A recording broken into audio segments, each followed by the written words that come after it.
সকলকে আমার আনন্দতে জয় করুন। পরম প্রেমময় শ্রী শ্রী ঠাকুরের সত্য অনুসরণ থেকে পাঠ করছি।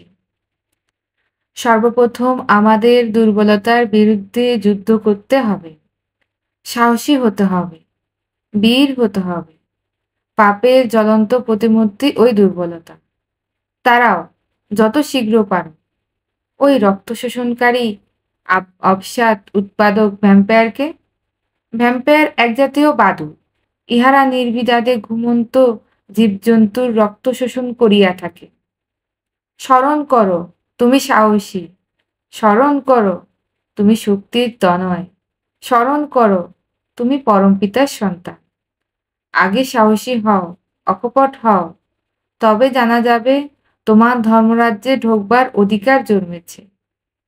এতটুকু দুর্বলতা থাকলেও তুমি ঠিক অকপট হতে পারবে না। আর যতদিন তোমার মন মুখ এক না হচ্ছে, ততদিন তোমার মলিনতার গায়ে হাতই পড়বে না। মন মুখ এক হলে আর ভিতরে গলদ জমতে পারে না। গুপ্ত আবর্জনা ভাষায় ভেসে উঠে পড়ে। পাপ গিয়ে তার ভিতর বাসা বাঁধতে পারে না। তো আজ এতটুকু পর্যন্তই আমি সত্য অনুসরণ থেকে পাঠ করছি। আগামী পর্বে পরবর্তী থেকে আমি পাঠ করব। সকলকে আমার আনন্দিত জয় করুন।